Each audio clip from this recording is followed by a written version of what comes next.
Bismillahirrahmanirrahim. Alhamdulillah wassalatu wassalamu ala Rasulillah wa ala alihi wa sahbihi wa sallama tasliman katsira. Wa asyhadu an la ilaha illallah wahdahu la syarika lah wa asyhadu anna Muhammadan abduhu wa rasuluh. Allahumma shalli wa sallim wa barik ala nabiyyina wa sayyidina Muhammadin wa ala alihi wa sahbihi ajma'in, amma ba'd.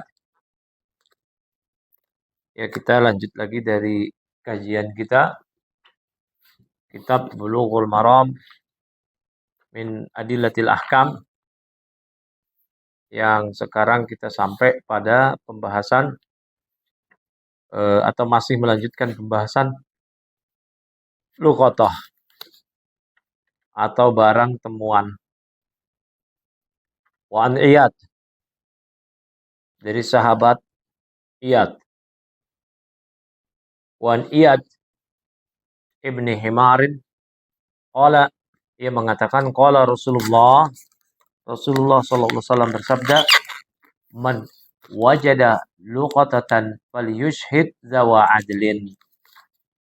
Barang siapa yang dia mendapati atau menemukan luqatah, barang yang hilang, ya barang temuan yang hilang, falyushhid zawa adlin, maka hendaknya dia persaksikan kepada orang yang adil, orang yang beragama, yang adil.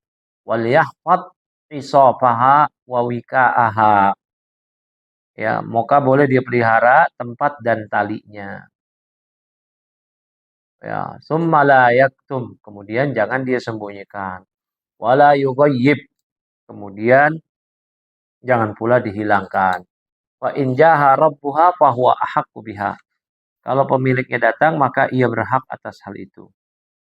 Ya, wa illa fahuwa malullah yu'tihi may yasha, jika pemiliknya tidak datang berarti itu adalah barang itu milik Allah yang Allah berikan kepada siapa saja yang Allah kehendaki. Maka dari hadis ini kita bisa ambil faedah jawazu akhdil luqatah bisyartain. Maka boleh mengambil harta luqatah, harta temuan tadi, ya, dengan dua syarat, dengan dua ketentuan yang berlaku. Al-amanah fi hifdhiha wal qudratu ala ta'rifiha. Yang pertama, orang ini memang amanah dalam menjaganya. Ya, dalam menjaganya, dan dia memiliki kudrah atau kemampuan untuk memberikan pengumuman, ya, selama setahun. Masalah detailnya telah kita bahas pada pertemuan sebelumnya, ya, sebelumnya. Barang tersebut, barang luqatah tersebut, ya, yang memiliki nilai, ya, taib. Nah, kemarin pun juga kita bahas, ya, terkadang luqatah itu, barang temuan itu boleh kita ambil, ya, untuk kita umumkan, atau ada yang wajib kita ambil, ada yang haram kita ambil. Ya, wajib kita ambil kalau, ya, di belakang kita akan diambil oleh orang fasik yang akan memilikinya secara pribadi. Nah, baik. Nah, kemudian masyru'iyatul ishad bi adlain, ya, alal irtiqat. Nah, ini memang disyariatkan untuk minta persaksian bi adlain, zawai adlin, dua orang adil, dua orang yang soleh, bahwa dia menemukan seperti ini, dia simpan selama setahun, ya, agar nanti ketika dia wafat, jangka waktu setahun belum berakhir dari pengumuman, kemudian datang pemilik asli, ahli warisnya tahu itu bukan milik dia, tapi milik orang lain, berdasarkan persaksian ada orang soleh yang menyaksikan tadi. Nah, kemudian kalau sebelum 1 tahun pemilik aslinya itu datang, ya, wujubu raddiha kamilatan, ya, maka wajib mengembalikan secara sempurna utuh, idza jaa sahibuha, apabila pemilik aslinya datang. Nah, ini, ya, karena ini adalah milik orang lain, bukan milik dia. Maka seorang muslim Ya, jangan dia mengambil mata, barang, harta yang bukan kepemilikan dia. Maka diberikan kepada pemiliknya jika memang pemiliknya itu ada. Namun perlu diperhatikan, sebagaimana pada pembahasan lalu, ketika mengumumkan jangan diberikan detail. Namun dia berikan sifat-sifatnya saja. Sifat-sifatnya saja. Ya, ditemukan sebuah tas ya berisi uang ya di jalan ini, di tempat ini, pada waktu ini. Nah,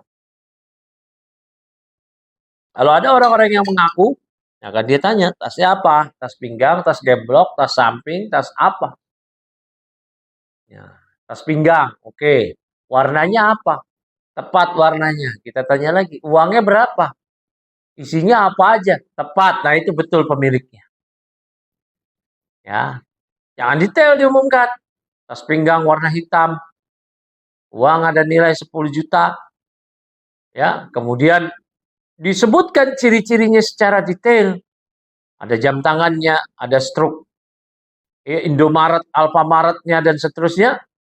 Lah, tidak demikian. Ya, nanti semua orang akan mengaku-ngaku. Nauzubillah. Nah, kemudian Wan Abdurrahman ibni Utsman At-Tamimi radhiyallahu anhu anna Nabi sallallahu alaihi wasallam naha an luqatatil hajj. Ya, dari Abdurrahman bin Utsman At-Tamimi bahwa Rasulullah sallallahu alaihi wasallam naha, beliau melarang an luqatatil hajj. Beliau melarang mengambil barang temuan milik jamaah haji. Nah, ini permasalahan di sini. Ya, permasalahan. Barakallahu fikum.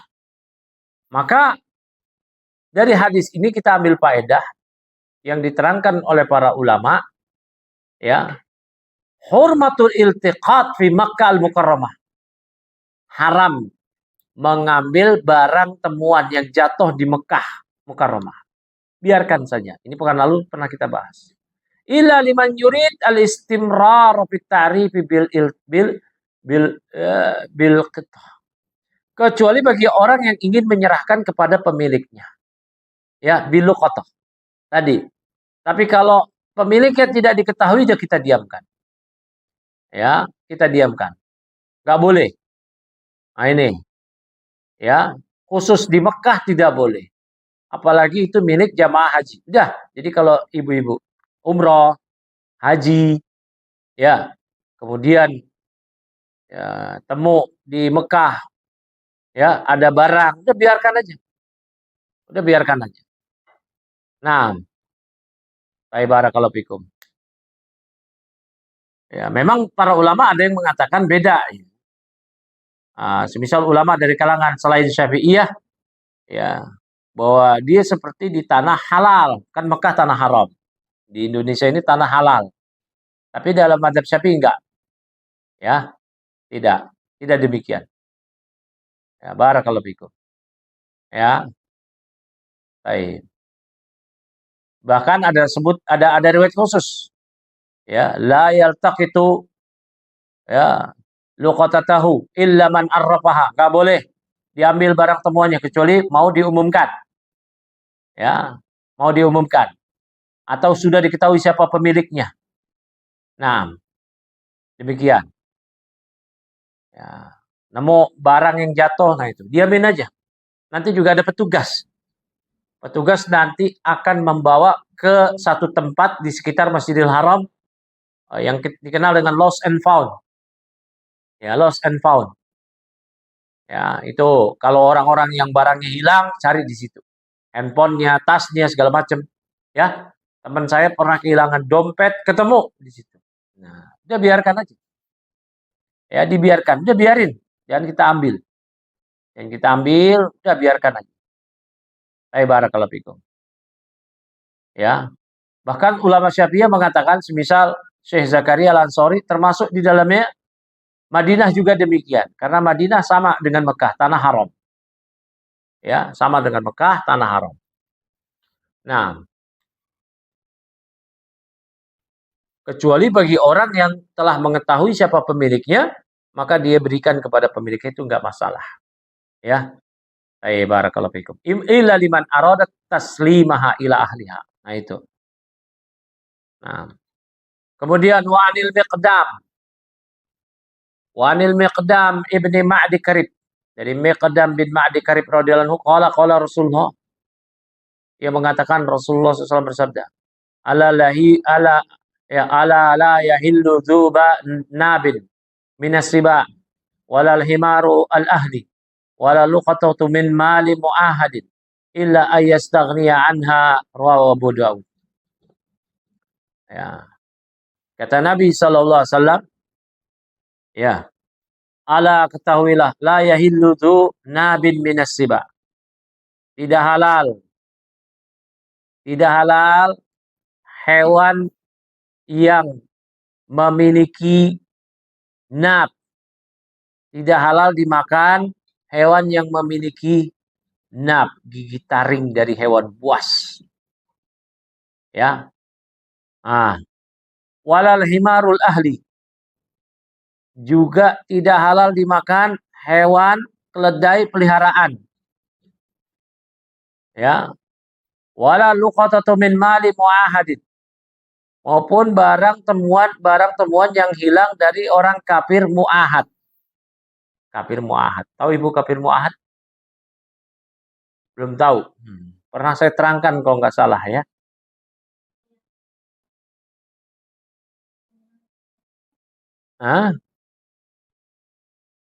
Ya, jenis orang-orang kafir itu ada tingkatan. Ada 4. Kafir harbi, kafir muahad, kafir zimmi, kafir musta'man. Mau saya terangin enggak? Boleh ya? Ya. Kafir ada 4, kafir harbi, kafir muahad, kafir musta'man, kemudian kafir zimmi, dan kafir musta'man. Ya, kafir musta'man. Barakallahu fikum. Pertama, jangan kafir harbi. Kita bahas kafir zimmi dulu. Zimmi. Ya. Zimmi, zal, mim, ya, mimnya tasdid. Zimmi. Huruf zal, mim, mimnya tasdid, dan ya, zimmi. Barakallahu fikum. Apa itu kafir zimmi? Orang kafir zimmi adalah orang kafir yang minoritas tinggal di negeri kafir, tinggal di negeri kaum muslimin. Ya. Tinggal di negeri kaum muslimin dan dia mendapatkan jaminan kepada kaum muslimin, jaminan keamanan dari pemerintah kaum muslimin dengan syarat dan ketentuan. Dengan syarat dan ketentuan yang berlaku. Apa syarat dan ketentuannya? Dia tidak boleh menampakkan simbol-simbol agamanya di tengah kaum muslimin. Itu satu. Yang kedua, dia tidak boleh menampakkan kemewahannya. Kalau kaum muslimin pakai onta, dia pakai kuda. Kalau kaum muslimin pakai kuda, dia pakai keledai. Kalau kaum muslimin pakai keledai, dia berjalan kaki. Ya, nggak boleh. Nggak ada tuh orang-orang kafir zimmi itu, dia bebas menampakkan Ferrari-nya bahkan. Itu nggak boleh. Nah ini kemudian syarat 3 ini penting. Dia membayar jizyah. Membayar jizyah. Apa itu jizyah? Upeti. Upeti kepada pemerintah kaum muslimin. Ke Baitul Mal. Per tahun setiap nyawa 1 dinar. Ya. Per tahun setiap nyawanya itu 1 dinar. Kalau mereka satu keluarga ada 7 orang, setahun 7 dinar. Tidak boleh menampakkan agama mereka, nggak boleh pakai salib segala macam. Ya, Ibnu Qayyim punya kitab Ahkam Ahli Zimmah, dijelaskan di situ. Ya, bahwa mereka ini adalah 3 golongan aja. Yahudi, Nasrani, Majusi. Hindu, Buddha, Konghucu, Kejawen nggak bisa. Nggak boleh. Mereka nggak boleh tinggal di negeri kaum muslimin. Ya, hanya 3 aja. Ya, Yahudi, Nasrani, Majusi. Kafir zimmi. Hanya itu. Tadi syaratnya apa? Mereka bayar jizyah, upeti per tahun. Setiap tahun 1 dinar per 1 orang. Ya. Baik. Ya, disebutkan dalam riwayat Abdurrahman bin Auf anna Rasulullah sallallahu alaihi wasallam akhadha ya min majusi Hajar. Rasulullah SAW mengambil jizyah dari majusi suku Hajar yang tinggal di Madinah. Mereka nggak boleh menampakkan agama mereka. Maka orang-orang yang sudah terpenuhi ini, ya ahli zimah ini, maka dia tidak boleh dibunuh oleh orang Islam. Tidak boleh harta diambil. Dia dapat jaminan keamanan. Ya. Tapi dengan syarat dan ketentuan yang berlaku. Mereka juga tunduk dengan semua aturan hukum Islam. Ya, nggak boleh menampakkan segala macam agama mereka, simbol-simbol agama mereka. Maka mereka dijaga. Tidak boleh disakiti. Nah, ya. Barakallahu fikum. Bahkan siapa aja yang menyakiti mereka akan dihukum, kena takzir. Nah, berikutnya kafir musta'man. Kafir musta'man. Kafir musta'man ialah orang kafir yang datang ke negeri Islam untuk minta suaka perlindungan, suaka politik. Ada orang dari Amerika datang ke Saudi, minta suaka perlindungan. Karena dia, ini kafir ini. Dia dikejar oleh pemerintahnya, oleh Donald Trump. Dia datang ke Saudi. Ketika dia sudah dapat jaminan keamanan dari pemerintah, ya, maka dia tidak boleh dibunuh. Tidak boleh disakiti, tidak boleh harta diambil. Ya, Allah berfirman, wa in ahadun minal musyrikin astajaraka fa'ajirhu hatta yasma'a kalam Allah. Wa in ahadun, jika salah seorang dari kalangan musyrikin istajaraka, minta suaka perlindungan kepada engkau wahai Nabi, fa'ajirhu, maka berilah dia perlindungan hatta yasma'a kalam Allah, supaya dia ketika dia berada di negeri kaum muslimin mendengar kalam Allah, mendengar Al-Quran, mendengar adzan, mendengar salam, mendengar dakwah ucapan kaum muslimin. Mereka haram dibunuh. Namun mereka berada di negeri kaum muslimin tidak permanen. Berbeda dengan kafir yang tadi, kafir zimmi. Mereka tinggal permanen. Kalau ini yang namanya minta suaka ya sebentar aja. Nah itu, kafir apa tadi namanya yang meminta suaka perlindungan? Musta'man. Ya. Kafir yang ketiga mu'ahad. Ya. Mu'ahad. Apa itu mu'ahad? Ya, dari ahdun. Ya.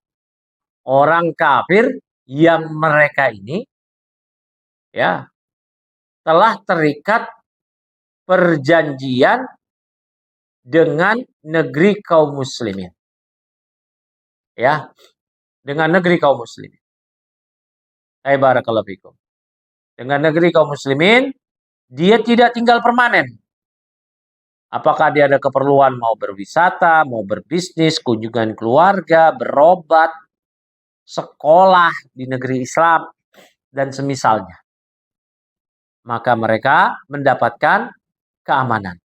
Mereka bukan tinggal permanen seperti ahlu zimmah. Mereka bukan seperti musta'man yang hanya minta suaka perlindungan.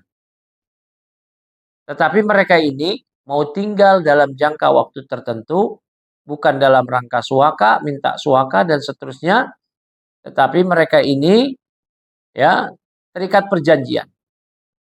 Terikat perjanjian yaitu tinggal di negeri kaum muslimin dalam waktu yang telah ditentukan. Ya, dalam waktu yang telah ditentukan. Kemudian ya,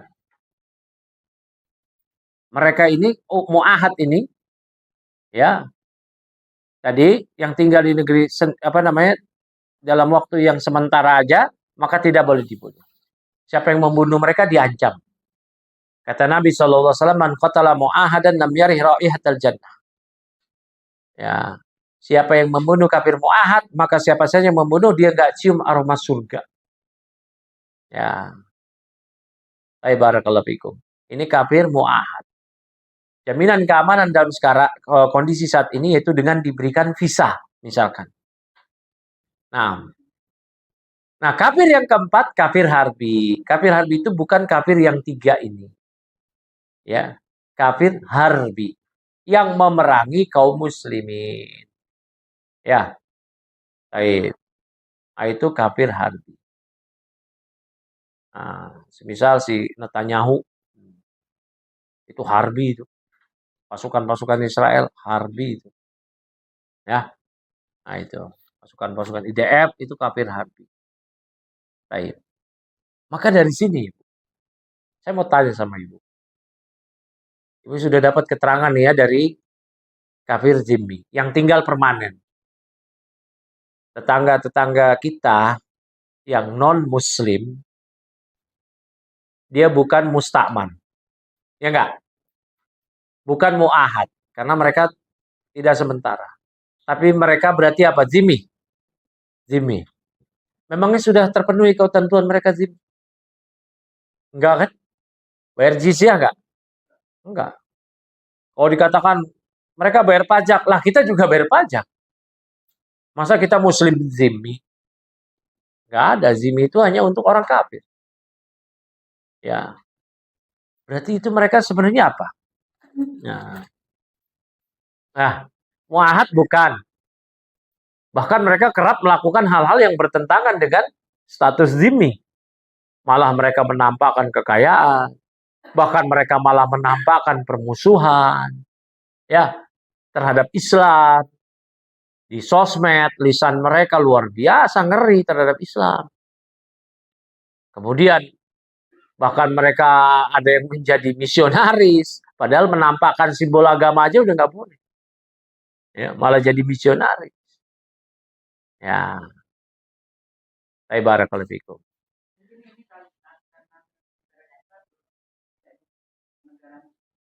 Ya.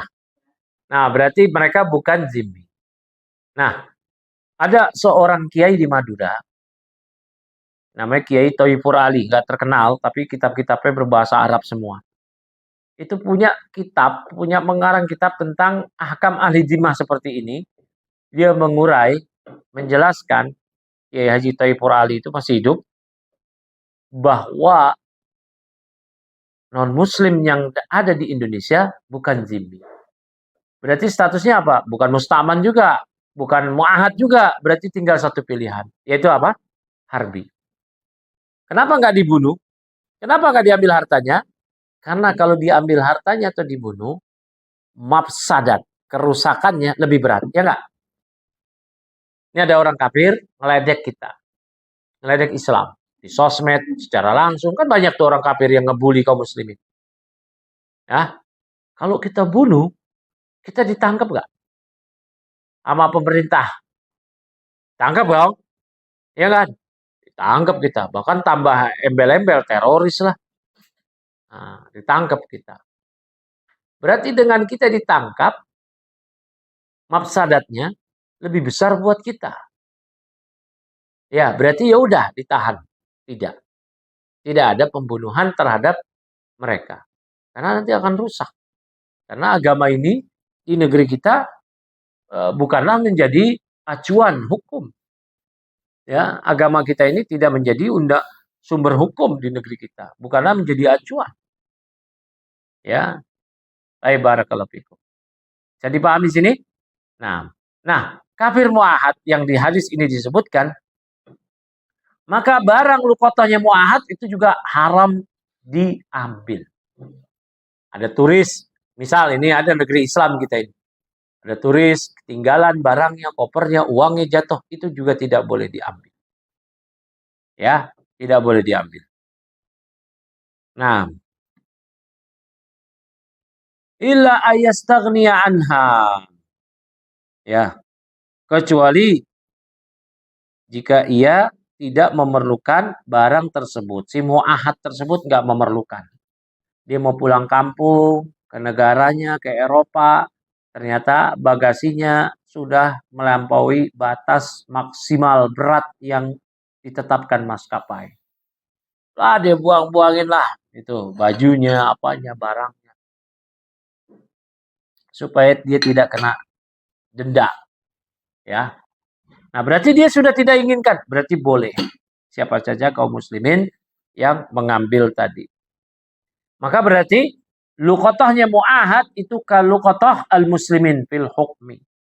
Barang temuan, barang yang hilang dari mu'ahad kafir tadi, itu sama seperti barang temuan kaum muslimin. Ya, baik, barakallahu fikum. Ya.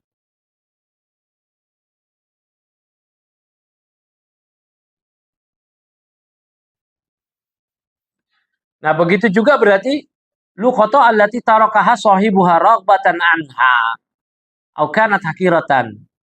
Ya. Barang temuan yang ditinggalkan oleh pemiliknya atau pemiliknya udah nggak suka, udah dibuang aja.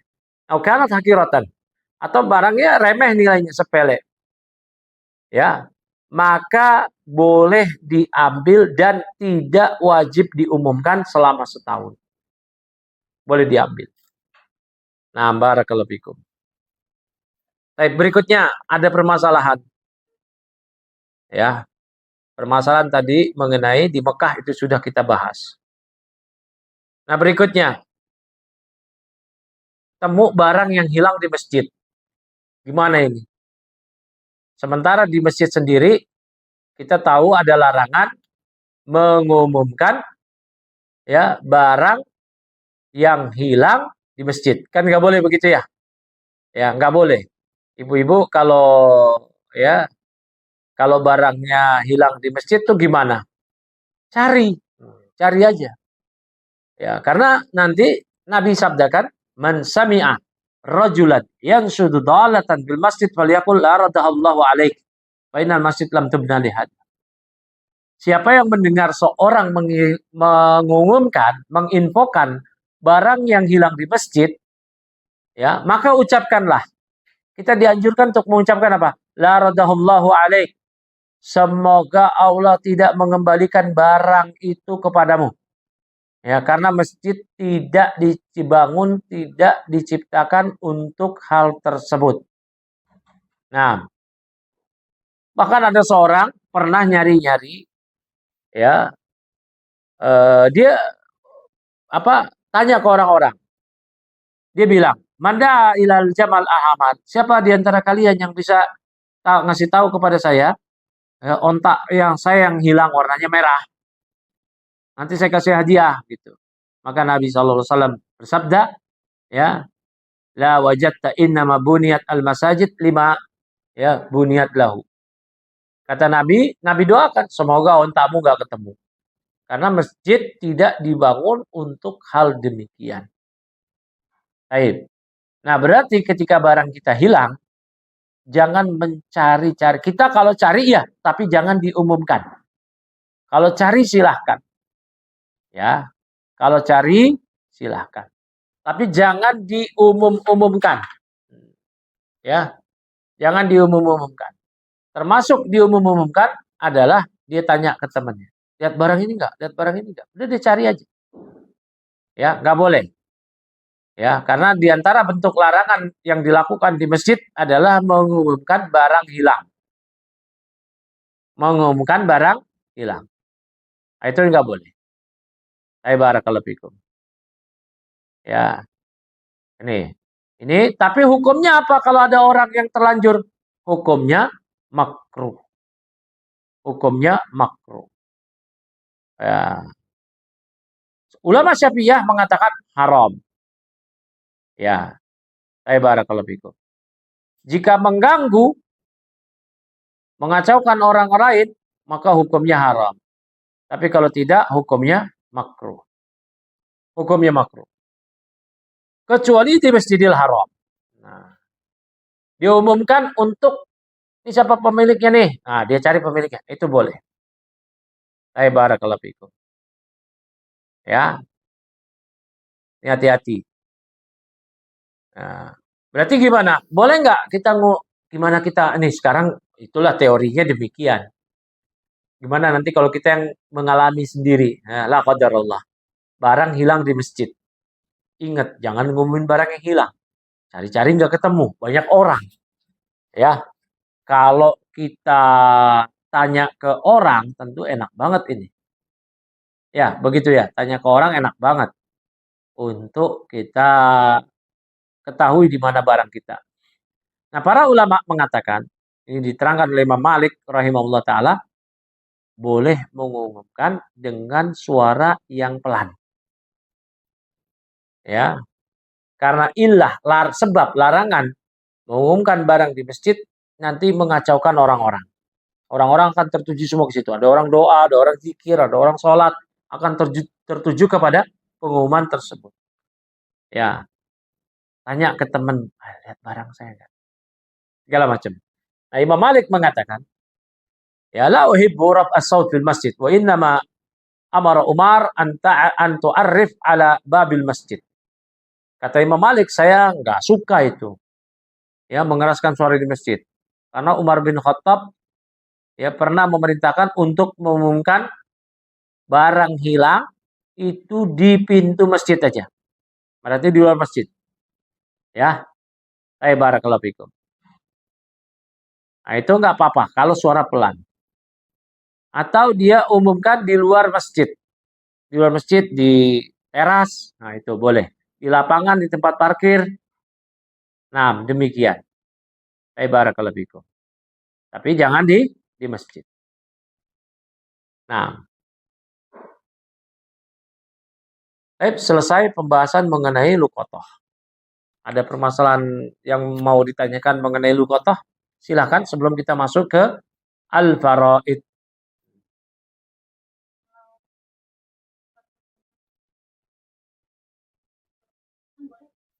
Boleh. Di luar, bukan di dalam. Dengan mading. Ya, ada mading. Ya, itu boleh. Misal masjid-masjid yang ada sekarang dikasih etalase jenis barangnya atau mereka bikin pengumuman telah ditemukan segala macam. Itu boleh di luar masjid. Tadi pakai ngomong pelan aja boleh, apalagi cuma tulisan. Paham ya? Nah, ya, ada yang lain mengenai luqathah sebelum kita masuk ke ya faraid. Ya,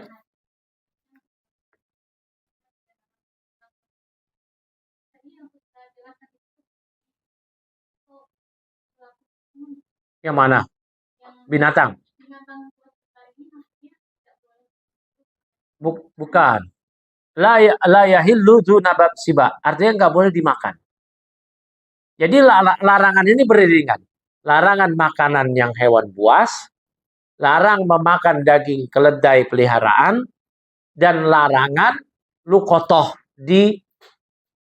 dari kafir mu'ahad. Beriringan. Jadi bukan yang tadi itu temuan, bukan. Larangannya itu ada 3. Larangan makan hewan buas, larangan makan keledai peliharaan, dan yang kalau keledai liar boleh dimakan, boleh. Dan larangan mengambil barang yang hilang dari orang kafir mu'ahad. Ya, larangannya itu beriringan tapi tidak sama. Paham sini ya? Nah, ada yang lain? Nah, kalau yang hilang itu barang temuan nih, bukan barang, anak kecil. Ditemukan bayi di dalam kardus. Gimana ini? Ya, itu disebut lakit. anak terlantar. Ya, anak terlantar. Barakallahu fikum. Ini bukan barang ini. Kalau luqotoh, barang. Tapi kalau yang ditemukan anak, namanya bukan luqotoh, laqit toh. Bukan luqotoh, tapi laqit. Nah, itu berarti beda. Beda bahasan. Berarti hukum luqotoh berbeda dengan hukum laqit. Ya, berbeda dengan hukum laqit. Paham sini ya? Nah, laqit adalah anak kecil atau orang gila yang terlantar. Ya, misal ibu mau ngerawat orang, ya mau adopsi. Anak kecil nggak ada orang gila, boleh nggak? Boleh, begitu. Ada orang gila di jalan, diambil gitu kan. Nah, dirawat, ya, kasih makan, segala macam. Diobatin. Nah, itu boleh. Nah, ada kita lagi jalan-jalan ke gunung, tiba-tiba ada orang buang anak di situ. Dibuang. Ya. Nah, dibuang ya. Anak bayi. Kalau anak tersesat ya kita bantu ke pihak-pihak terkait untuk ditemukan orang tuanya. Kita cukup bantu aja. Jangan kita ambil. Ini anak tersesat ya mungkin terpisah dari keluarga dan rombongan ya jangan kita ambil. Ini bayi. Ditaruh di kerdus ya berarti dibuang kan? Berarti dibuang ini sama orang tuanya. Ya. Sama orang tuanya itu. Nah, hal ini boleh nggak kita ambil? Boleh karena bukan lagi luqotoh. Dia lakit. Ya, bahkan dapat pahala kalau kita niat mau merawat. Allah berfirman, "Wa man ahyaha faka'annama ahyan nasa jami'ah." Barang siapa yang memelihara kehidupan seorang manusia, maka seolah-olah dia telah memelihara kehidupan manusia semuanya. Dia seakan-akan dapat pahala memelihara kehidupan manusia semuanya. Barakallahu fikum. Ini mengenai lakit. Ya. Taib. Dan bahkan kalau ada di satu kampung ada lakit dibuang, anak terlantar, bayi dibuang di kardus. Nggak ada yang mau ngambil untuk merawat, satu kampung itu dosa semua. Ya. Berarti dia bukan luqotoh ini. Berarti mengambil dia untuk dirawat hukumnya fardu kifayah. Kalau udah ada satu yang mengambil, gugur dosa semua. Paham sini? Barakallahu fikum. Ya. Nah, mengenai lakit anak terlantar yang dibuang itu ada 3 rukun. Yang pertama mengenai orang yang merawat, yang memungut. Yang kedua, ya, anak yang dipungut. Yang ketiga, namanya perawatan. Nah, mesti terpenuhi 3 syaratnya. Nah, orang yang merawat, yang memungut itu harus juga terpenuhi syarat. Dia bukan budak, dia adalah orang merdeka. Kalau dia budak, dia harus minta izin kepada tuannya. Ya. Yang kedua, dia adalah orang yang arif, yang pinter hukum agama, agar dia tahu. Ya, nanti diadopsi ini anak. Diadopsi itu anak tersebut. Ya, lakit. Lakit ini. Dia adopsi supaya dia ngerti. Ya. Dan dia mesti ngerti juga hukum-hukum yang berkaitan dengannya. Barakallahu fikum. Gimana maksudnya? Apa?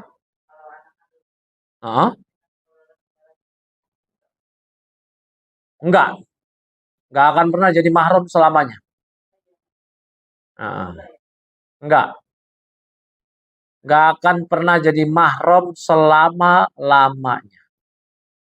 Selama-lamanya. Enggak akan pernah jadi mahram. Ya, kecuali ibu mungut anak kecil laki-laki, kemudian ibu susui. Maka susuannya itu tadi, ya, susuan ibu ke dia dengan syarat juga. Susuannya yang mengenyangkan. 5 kali susuan. Dan anak yang disusui belum mencapai usia 2 tahun. Masih bayi, nyusu ke ibu. 5 kali susuan. 1 kali susuan itu mengenyangkan. Dia lapar, nangis, disusuin sampai dia tidur. Sampai dia tidur. Baru 1, 5 kali. Oke. Tapi usianya di atas 2 tahun. Nggak bisa. Nggak jadi mahram. Ya. Barakallahu fikum. Nah, ketika ibu adopsi anak tadi, ya, kemudian ibu susui, apalagi nggak disusui, ya, itu pertama tidak menjadikan nasab sama dengan kita. Jadi bin suami ibu, nggak boleh, ya, dilarang. Dahulu Nabi SAW punya anak angkat yang dahulu budaknya Khadijah. Siapa namanya? Zaid bin Al-Harisah. Karena sayangnya Nabi kepada Zaid, ya akhirnya Zaid itu Zaid bin Muhammad. Ya, awal-awal dulu ya.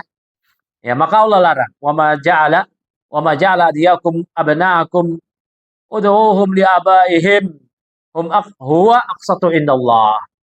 Jangan kalian jadikan anak-anak kalian seperti anak-anak kalian kandung kalian. Panggillah mereka anak-anak angkat kalian dengan menasabkan kepada bapak-bapak mereka. Maka Zaid bin Al-Harisah, bapaknya Al-Harisah. Bukan Zaid bin Muhammad. Baik. Nah itu ya dalam mengadopsi anak ini harus tahu juga ya. Nanti akan jadi masalah itu. Dianggap bin ketika dia dimasukkan ke kakak. Putranya putra suami ibu. Waduh. Oh ini kan secara administrasi aja. Iya, tapi nanti ketika suami ibu meninggal, hukum negara mengharuskan dia dapat warisan. Karena namanya tertera di kakak. Waduh. Padahal dia nggak dapat waris. Nggak memahramkan. Ya, nggak memahramkan. Mahram itu ada 14. Siapa yang ngapal? Dapat hadiah nanti. Belum tahu. Ya. Yang mana? Ada 14 mahram. Mau dikasih tahu sekarang? Nggak perlu ya. Panjang lagi ntar. Cari sendirilah ya. Apa? Iya. Emangnya semua yang mahram dapat waris? Hah? Ya enggak. Ya. Mahjub itu ya. Semua yang mahram pun nggak dapat waris juga. Ya. Belum tentu dapat waris. Tapi yang mahram itu mesti diketahui. Ya. Mesti diketahui bahwa ya yang senasab mahram itu sebab ada 3 sebab. Ya. Ada 4 sebab. Pertama nasab itu ada 7 orang. Yang kedua rodoah persusuan ada 2 orang. 7 tambah 2 berapa? 9. Kemudian ada sebab musaharah pernikahan 4 orang. Berarti berapa? 13. Satu lagi apa? Karena sebab al-jam'a mempoligami. Ya, 1 orang atau 2. 14 atau 15. Nah itu. 7 orang itu, nih bagi saya laki-laki, pertama al-um. Al-um ibu saya. Wa in alat. Ibu saya dan ke atas. Ibunya bapak. Bapak ibu saya punya nenek. Neneknya ibu bapak saya itu juga mahram saya. Wal bin wa in safala. Kemudian putri saya. Dan anak perempuan dari anak saya. Cucu. 2. Kemudian apa lagi? Al-ukhtu. Saudari saya. Saudari itu apakah saudari seibu saja? Atau sebapak saja? Apalagi seayah seibu. Ya. Yang keempat. Al-amah. Bibi dari pihak bapak. Adik kandung bapak. Atau kakaknya bapak. Yang kelima al-amah. Bibi dari pihak ibu. Ya. Yang keenam bintul ukht. Ya, kholah bibi dari pihak ibu. Yang keenam bintul ukht. Putri dari saudara saya. Nah, itu keponakan perempuan. Mahram. Kalau dia punya anak, mahram juga. Kemudian bintul akh. Ya, putri dari saudara, keponakan.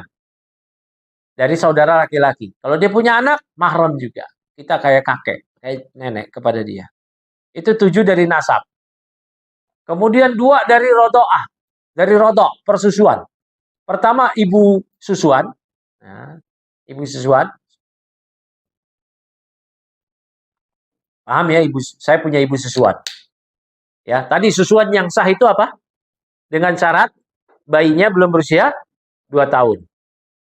Yang kedua, 5 kali susuan yang mengenyangkan. 1 kali itu gimana? Dia menangis disusui sampai diam. Bukan 1 kali, diambil 1, 2, 3, 4, 5. Bukan. Ya, tapi 5 kali susuan yang mengenyangkan. Hai barakallahu fikum. Boleh pakai dot. 1 dot itu dia kenyang. Oke, enggak kenyang, 2 dot. Kenyang, baru 1. Baru 1. Pokoknya yang mengenyangkan. Dia 2 dot baru kenyang, berarti 2 dot itu baru 1. Paham ya? Baik. Berikutnya. Apa lagi tadi?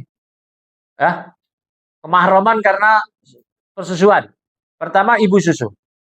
Saya punya ibu susu. Maka seluruh saudari ibu dari ibu susuan saya itu mahram saya. Kemudian saudari sesusuan. Ibu susu saya punya anak susuan yang lain. Maka saudari susuan saya itu mahram saya. Dan kalau dia punya anak perempuan, itu juga mahram saya. Ya, tapi ibu susuan saya bukan mahram bapak saya atau abang saya. Paham ya? Nah, ibu susuan saya bukan mahram bapak saya atau abang saya. Nah, itu. Kemudian 4 karena musyawarah, yaitu pernikahan, perbesanan. Pertama siapa? Pertama ummu zaujah, ibu istri, ibu mertua.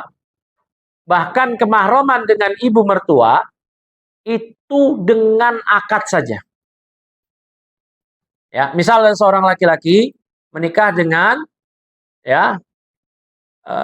seorang wanita 20 tahun. Setelah akad nikah belum berhubungan badan, dia lihat ibu mertuanya lebih cantik. Usia 38, 39, 40. Dia berniat mau nikahin ibu mertuanya aja. Dia berpikir, kan saya belum berhubungan badan. Dicerai anaknya, mau dinikahin ibu mertuanya. Boleh apa enggak? Udah enggak boleh. Kemahroman dengan ibu mertua itu dengan akad. Paham ya? Yang pertama, ibu mertua. Yang kedua, kemahroman disebabkan musyawarah ini, pernikahan ini, adalah anak tiri. Anak tiri. Dengan syarat kalau sudah berhubungan badan dengan ibunya. Misal seseorang menikahi janda. Jandanya usia 40, punya putri usia 20. Punya putri usia 20. Ya. Dia nikahi itu ibunya, belum berhubungan badan, ibunya meninggal, dia mau nikahin putrinya. Boleh apa enggak? Boleh dengan syarat belum berhubungan badan sama ibunya. Ya, waraba ibukum allati fi hujurikum min nisaikum allati dakhaltum bihinna. Fa illam takum dakhaltum bihinna fala junaha alaikum, kata Allah. Putri-putri anak tiri kalian, putri istri kalian, anak tiri kalian, ya, yang ibunya kalian nikahi itu mahram kalian. Dengan syarat jika kalian sudah berhubungan badan dengan ibunya. Ya. Fa ilam takun dakhaltum bihinna fala junaha ya alaikum. Jika kalian belum menyetubuhi istrinya, ibunya, istri kalian, boleh. Maka kemahroman dengan anak tiri dengan berhubungan badan, yaitu dengan berhubungan badan dengan ibunya. Beda dengan ibu mertua. Dan ya, itu cukup dengan akad. Ya. Kemudian apalagi zaujatul ab, istri bapak. Istri bapak. Misal, ini bapak saya istrinya cuma 1. Ini misal, bapak saya istrinya 2. Atau setelah ibu saya meninggal, bapak saya nikah lagi. Ya, kemudian bapak saya meninggal, berarti ini jandanya bapak. maka itu mahram selama-lamanya. Cukup dengan akad bapak. Ya, cukup dengan akad bapak. Bahkan orang yang menikahi janda bapaknya dihukum mati. Sebagaimana Nabi SAW menghukum mati seseorang di masa beliau yang menikahi janda bapaknya. Ya. Yang berikutnya zaujatul ibn, istri dari anak. Yaitu mantu perempuan. Maka jadi mahram selama-lamanya ketika putranya menikahi seorang wanita. Ya, hati-hati, itu mahram selama-lamanya. Makanya gawat itu kalau ada perselingkuhan mantu mertua, luar biasa. Ya, gila itu ya. Gila. Padahal cukup dengan akad anaknya maka jadi mahram untuk mertua selama-lamanya. Ya. Dan satu lagi yang mahram sementara ini, ya, bukan selama-lamanya, yaitu saudari dari istri. Ya. Saudari dari istri. Misal, saya punya istri saya punya adik perempuan. Ya, maka adik perempuan saya yang single nggak boleh saya nikahi. Poligami, istri pertama, kakaknya, istri kedua, adiknya. Itu haram. Nggak boleh. Mahram sementara. Artinya apa? Kalau istri saya meninggal, baru saya boleh nikahin adiknya. Begitu. Ya. Nah, begitu juga dengan bibi atau keponakan istri. Misal istri saya punya bibi, tante. Nggak boleh saya nikahin ya tante dari istri saya. Kecuali istri saya meninggal, baru saya boleh. Nah, itu mahram. Tapi khusus untuk bibi istri dan saudari istri, itu hanya haram dinikahi. Mereka tetap haram dilihat auratnya. Ya, tetap haram dilihat auratnya. Ya, bahkan ipar itu diibaratkan oleh Nabi SAW sebagai kematian. Ya, ada seorang sahabat bertanya ketika Nabi sabdakan, "Iyakum wadukhulan nisa." Hati-hati kalian masuk ke kumpulan para wanita. Sahabat bertanya, "Ya Rasulullah, afaraita bil hamwi?" Wahai Rasulullah, apa pendapat Anda tentang ipar? Kata Nabi, "Al-hamwu maut." Ipar itu adalah kematian. Karena fitnahnya besar. Ya, barakallahu fikum. Baik. Mengenai pertanyaan Ibu tadi, mengenai tadi anak telantar, anak adopsi itu tidak bisa menjadikan mahram. Ya. Nah, hati-hati itu. Dan juga masalah mengadopsi anak ini sampai sebelum balik saja. Ketika dia sudah balik, sudah ya, dipondokkan gitu. Jangan tinggal bareng. Jangan tinggal bareng. Ibu ngadopsi anak laki-laki. Dia balik, mahram ibu bukan? Bukan. Terus dicium tangan. Ya, bahkan nanti cium pipi. Oh, subhanallah. Ya, itu rusak kan? Nah, itu. Ya, jadi sampai sebelum balik aja. Sampai sebelum balik ya, pas udah mau balik. Nah, dan harus dijelaskan kepada dia bahwa dia bukan putra atau putri kandung kita. Menyakitkan, iya. Menyakitkan. Hah? Kalau nggak dikasih tahu, terus dia nanti merasa dia anak kandung. Nanti ketika ibu mati, dia minta warisan. Hah? Dia merasa dia mahram dari putra putri kandung ibu. Ya, ini penting nih. Belum lama saya kajian. Kita nikah di daerah Jakarta Utara, Kelapa Gading. Ini nyata ini. Kita waktu itu bahas mengenai saksi.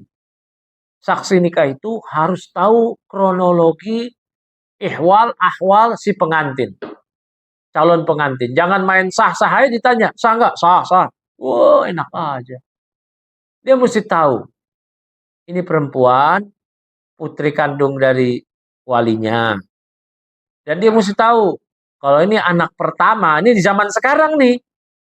Kalau dia anak pertama, ini perempuan, dia harus tahu juga bahwa ini bukan anak zina.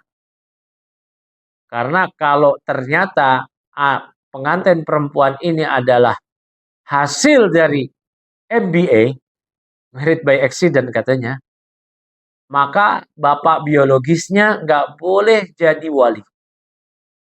Ya, nggak boleh jadi wali. Ketika nanti saksinya ditanya sah, sah, ikut berdosa. Karena hubungan mereka tidak sah dalam agama Islam. Karena pernikahannya tidak sah. Ya, nah ada seorang yang hadir ke kajian saya waktu itu bilang, astagfirullah katanya. Kenapa? Pak, saya pernah jadi saksi nikah yang saya tahu banget itu anak teman saya dari muda, ini bapak udah tua, bapak ini udah tua. Dia jadi saksi nikah anak adopsi teman deket dia. Dia tahu banget, bahkan tuh anak bayi kecil diadopsi sama temennya dia tahu. Dia berteman udah lama. Sampai tuh anak adopsi bayi dewasa, nikah. Dia diminta sama temannya jadi saksi. Yang mewalikan siapa? Temannya dia. Bapak adopsi. Gimana coba? Sah nggak? Hah? Nggak sah. Dan yang bertanya kepada saya itu dia ketakutan. Karena dia bilang, sah katanya. Ajaib itu. Kan ditanya biasa sama penghulu ya. Gimana wali, saksi sah? Sah. Oh, padahal tidak sah. Nggak boleh jadi wali. Ya. Gimana? Anak adopsi yang diketahui bapak kandungnya atau ada walinya, maka walinya dipanggil. Kalau diketahui, oke, gampang. Kalau nggak diketahui, ya, maka kata Nabi, as-sultan waliyun liman la wali alaha. Sultan, penguasa adalah wali bagi wanita yang tidak punya wali. Berarti serahkan kepada di sini siapa yang ngurusin KUA. Ke KUA sebutkan, ini anak adopsi. Bapaknya, walinya nggak tahu, namanya juga nemu gitu. Berarti yang menikahkan adalah KUA. Ya, yang menikahkan adalah KUA. Gimana nih biar nggak malu nih? Nah, bilang aja sama KUA. Demikian, dia binti siapa bukan binti saya, jangan disebut nanti. Saya nikahkan. Nanti gak sah ini nikahnya. Misal nama putrinya Fatimah. Ya, Fatimah. Fatimah binti, jangan sebutin bapak adopsinya. Bohong nanti. Gak sah dong. Ah, baik. Binti siapa ini? Gak tahu. Ya udah Fatimah aja. Kalau ada bintinya diketahui tapi sudah meninggal dan adopsi, disebutin binti fulan begitu. Ya. Makanya kalau ngadopsi anak jangan diumpet-umpetin. Dikasih tahu, dikasih tahu. Wah, nanti dia akan nganggap saya bukan sebagai orang tua kandung. Lah memang bukan. Ya, tapi saya sudah sayang. Ya, tapi ada syariat. Begitu.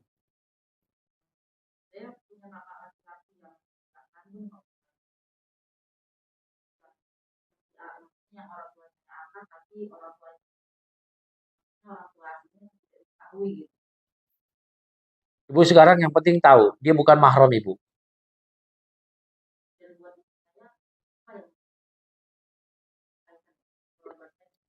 Ya udah agama ini kayak begini aja. Pelan-pelan. Ibu sampaikan bahwa harus dikasih tahu. Karena kalau enggak dikasih tahu, dia akan merasa dia adalah mahram bagi ibu. Ya, ibu kalau ketemu sama dia cium tangan nggak? Iya. Oh iya.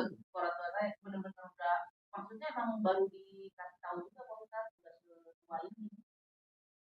Jadi nggak benar-benar nggak tahu sama. Iya, nanti orang tua ibu meninggal, dia minta jatah. Merasa anak laki-laki nih lebih gede dari perempuan. Wah, kacau. Kita hanya bahas kemarin di pembahasan hibah. Hah? Untung laki-laki, kalau perempuan dia nikah walinya bapak ibu, nggak sah itu. Hah? Pak, ibu, saya mau tanya. Saya ditanya mulu, gantianlah saya nanya. Ya, saya mau tanya sekarang. Anak perempuan adopsi nikah dengan wali bapak adopsi. Kan gak sah ya? Udah beranak itu dia, punya anak banyak, 5 anaknya. Pernikahannya harmonis, suaminya mencintainya, anaknya 5. Lagi kayak begitu, akhirnya dikasih tahu. Neng, bapak bukan ayah kandung kamu. Bapak sekarang baru ngerti, baru ngaji. Jadi nikah kamu kemarin nggak sah. Nah, sekarang saya gantian tanya ke ibu. Apa hukumnya? Gimana solusinya? Siapa yang bisa jawab? Diulang lagi nikahnya. Terus terhitung zina nggak? Zina? Nggak tahu. Terus anaknya nasab ke bapaknya nggak? Ke ibunya? Insya Allah. Ya. Kalau saya tanya referensinya dari mana ibu jawab kayak gitu? Kira penjelasan saya. Kapan saya jelasin kayak gitu? Nggak ada, salah tangkap itu. Nah, ya. Nah, ini dari kitab Al-Mausu'ah Al-Fiqhiyah Al-Kuwaitiyah. Halamannya saya lupa. Diterangkan kasus demikian. Maka nikahnya fasakh. Apa itu fasakh? Dianulir. Saat itu juga. Kalau dia ngeyel, maka hubungan badan dia dengan istrinya setelah itu dianggap zina dan dia dirajam. Itu satu. Kalau ternyata nggak dirajam, kata dia, oh, saya kan dulu nggak tahu, udahlah biarin lah. Istrinya hamil yang anak ke-6 tadi, kan anak udah 5 ya. Yang anak ke-6 dianggap anak zina, tidak nisbah ke dia, tidak dinasabkan ke dia, tidak ada saling mewarisi. Tuh, yang kedua, ya, udah yang keberapa itu? Kedua apa ketiga? Yang berikutnya, mereka tidak dihukumi sebagai pezina, berarti tidak ada rajam. Kenapa? Karena mereka membangun hubungan badan di atas keyakinan akad yang sah. Ya kan? Di atas akad yang sah. Tapi ternyata tidak sah. Itu di luar kendali mereka. Berarti yang berdosa siapa? Pihak-pihak yang tahu itu bukan anak kandungnya tapi tetap nekat. Tapi kan saya nggak tahu. Kenapa nggak belajar? Ya, yang tahu berdosa dengan alasan saya tidak tahu hukumnya. Padahal dia harus belajar hukum agama kayak begini. Apalagi pernikahan, perwalian. Ya, dia harus tahu siapa wali. Bapak adopsi bukan wali. Nah, anak-anaknya berikutnya. Sah atau tidak dinasabkan kepada dia? Sah. Dinasabkan kepada dia. Kembali ke yang pertama. Karena pernikahannya dinafasah atau dianulir, maka dia mesti mentajdid, memperbaharui akad nikah yang baru. Ya, walinya siapa? Kalau begitu bukan bapak adopsi lagi. Walinya wali hakim atau penghulu. Dia datang aja, ceritakan keadaan sebenarnya. Ya, baik. Ini kalau masih bisa diperbarui. Ada yang tidak bisa diperbarui, terpisah selama-lamanya. Kalau ternyata mereka mahram. Semisal yang terjadi di masa Nabi Shallallahu Alaihi Wasallam, ada seorang sahabat yang menikah dengan seorang wanita, ternyata mereka punya ibu susuan yang sama. Datang ibu susuannya mengunjungi dia, dikenalkan kepada anak-anaknya, kemudian ibu susuannya bertanya, mana istrimu? Dipanggilkan istrinya, ibu susuannya bilang, istrimu ini juga dulu nyusu sama saya. Nah, maka orang ini kebingungan, tanya kepada Nabi, dipisah saat itu juga, yang tadinya suami menjadi saudara susuan. Jadi mahram. Ya. Tapi nggak boleh nikah lagi. Baik. Ini kalau tidak bisa diperbaharui nikahnya. ditajdid. Dan wanita nanti itu mantan istri yang semahram tadi, ya boleh menikah, dia menikah dengan pria lain. Kapan? Ada masa idahnya enggak? Istilahnya istibra, 1 kali masa suci. Bukan masa idah 3 kali masa idah. Memangnya dia dicerai. Ini kan fasakh, bukan cerai. Ya. Istibra, 1 kali masa suci, kemudian dia nikah dengan pria lain. Barakallahu fiik. Paham sini ya? Jadi nikah anak adopsi tadi yang diwalikan oleh bapak adopsi tidak sah. Ya, tapi tidak dihukumi zina. Anaknya sah nasab kepada dia, ya, karena membangun hubungan badannya tersebut dibangun di atas keyakinan akad yang sah, tapi ternyata tidak sah. Maka yang berdosa bapak adopsi. Yang kedua saksi. Kalau saksinya, ya ini saksinya maka harus tahu. Dan siapa saja yang mengetahui tapi menutup-nutupi. Ini nggak main-main ya. Berani menanggung perhubungan badan tanpa akad yang sah dari sepasang wanita pria nanti bertahun-tahun. Hidup rumah tangga 10 tahun, berapa ratus kali hubungan badan, ribuan kali itu. Mau dia tanggung kayak gitu dosanya. Hati-hati makanya. Ya. Oh tuh dia udah nikah udah 20 tahun. Anaknya udah sekian. Masya Allah. Berapa ribu kali dia udah hubungan badan. Makanya hati-hati. Ya. Barakallahu fikum. Mengenai anak adopsi seperti ini. Nah, lakit anak temuan itu boleh diadopsi. Tapi kalau dia nanti sudah dewasa, sudah balik, ya udah. Ya, suruh dia mandiri.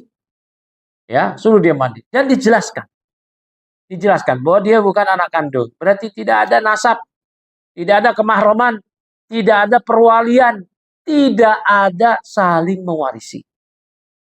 Ada kasih sayang boleh apa enggak? Boleh. Terhadap sesama muslim aja kita kasih sayang. Jangankan sama muslim, sama hewan aja kita diperkenankan untuk memberikan kasih sayang.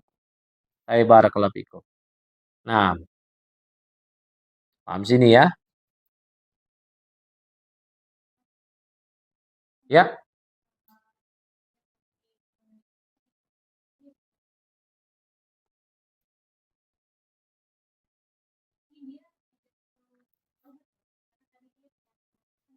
enggak. Karena dia enggak berdosa. Dia enggak bertobat.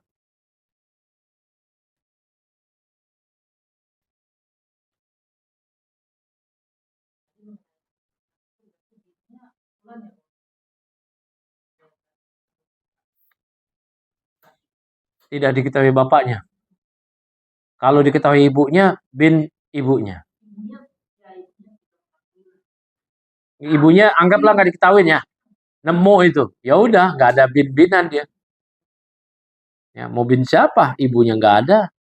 Kan di bin ke ibunya itu cuman 2. Isa bin Maryam, bapaknya memang nggak ada, bapak biologisnya.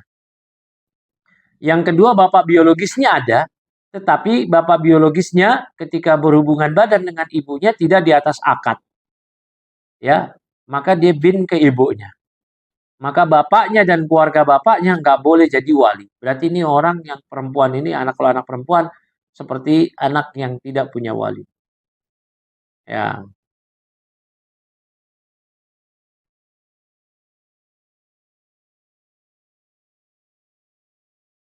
Ada yang mau ditanya? Silakan.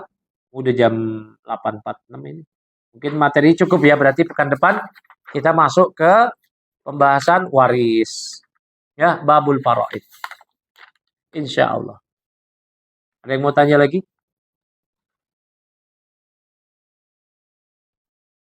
Cukup ya. Subhanakallahumma bihamdik. Asyhadu an la ilaha illa anta. Astaghfiruka wa atubu ilaik. Assalamualaikum warahmatullahi wabarakatuh.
Ya.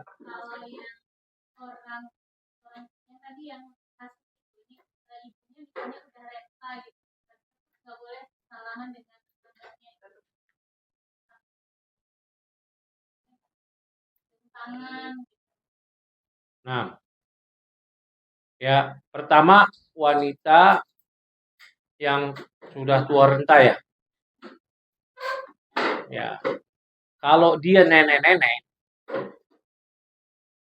ya, kalau dia nenek-nenek ya, itu boleh ya, itu boleh. Nenek-nenek itu gimana ya udah ajus. Nenek-nenek itu ajus yang udah keriput ya, dia sepuh. Ya, yang Allah sebutkan di Al-Qur'an ya, wal qawaidu minan nisa allati la yarjuna nikahan falaysa alaihinna junahun ayyadna siyabahunna ghaira mutabarrijat bizina. Bahkan di Al-Qur'an mereka itu enggak wajib pakai jilbab. Wanita-wanita tua maka tidak mengapa, tidak dosa menanggalkan pakaian mereka. Ya, nah ini wanita tua, nenek-nenek yang keriput. Beda dengan nenek-nenek yang perawatan, yang masih itu ya. Barakallahu fikum. Dia udah ya nenek-nenek lah. Nenek-nenek gimana sih? Nah, ya. Barakallahu fikum. Ini disebut ajus. Ya, disebut ajus. Maka mereka tidak wajib pakai jilbab. Ya, tidak wajib pakai jilbab. Mengenai memandang. Ya. Nah, tidak wajib pakai jilbab artinya boleh menampakkan kepala dan rambut saja. Ya. Itu pendapat pertama. Pendapat kedua, tetap wajib pakai jilbab tapi tidak wajib atau tidak mengapa menampakkan wajah. Ya. Barakallahu fikum. Tidak wajib menampakkan wajah karena banyak ulama mengatakan cadar wajib. Ini bagi yang mengatakan cadar adalah wajib.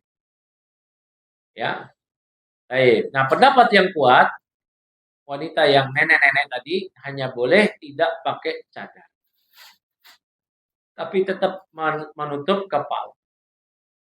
Baik. Maksud dari nenek-nenek ini yaitu yang laki-laki nggak ada yang tertarik sama dia. Karena keriput, nenek-nenek nggak ada ya itu yang mau tertarik. Ya. Barakallahu fikum. Nah, kemudian apakah mencium tangannya boleh? Nggak ada ulama yang saya tahu yang membolehkan. Karena dia terhitung bukan mahram. Ya, bukan mahram. Berarti tidak boleh dipegang. Ya, nggak boleh.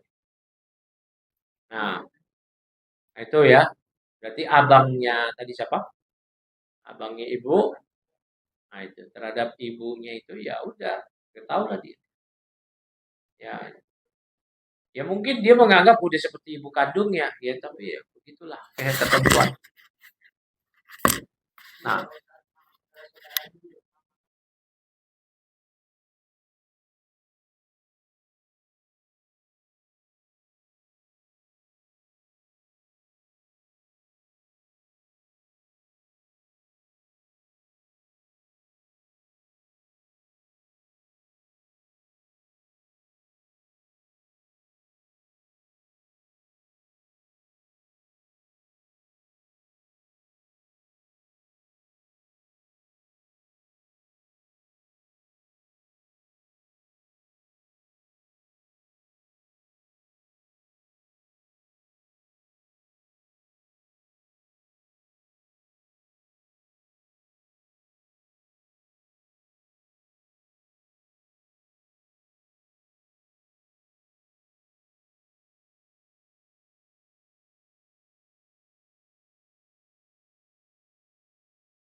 dulu aja pas ngomong kan ini nih iya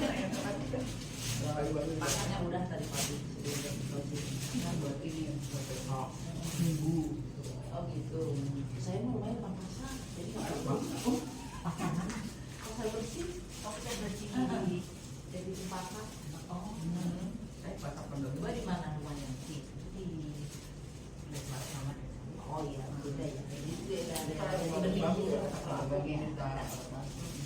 aku menjalan lagi jadi itu ya kalau beli ada yang lain sih sekalian cuma kalau sayur tiap hari pasti ke pasar gitu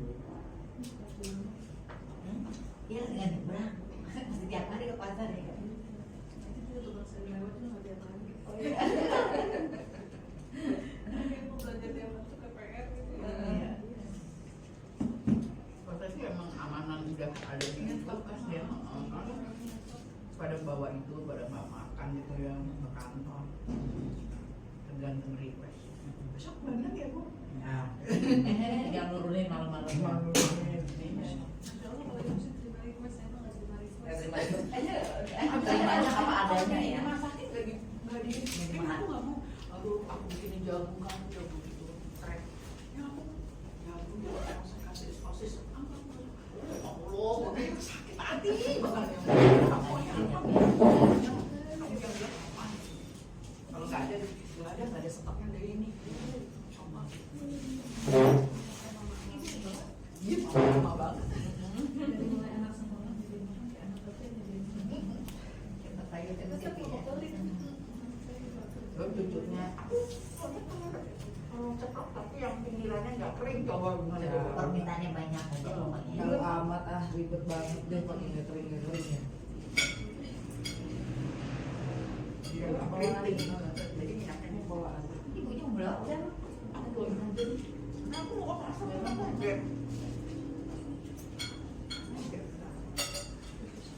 semut ini sih apa sih semut manis semut makanan bawa nggak bawa nggak ini udah berapa banyak bawa ini yang mana banyak nah ibu bawa yang mana oh iya ibu ya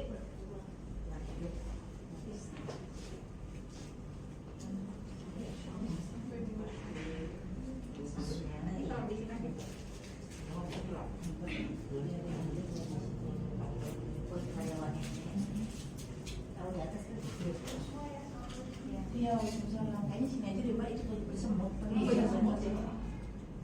Aku bawa di sini.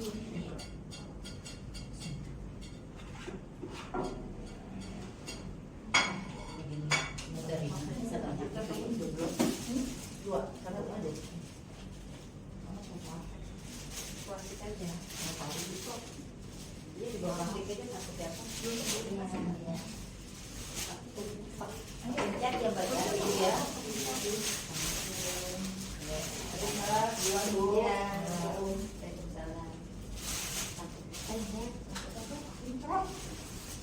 Awas ibu, awas ibu. Ya Allah nggak lihat.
Macam orang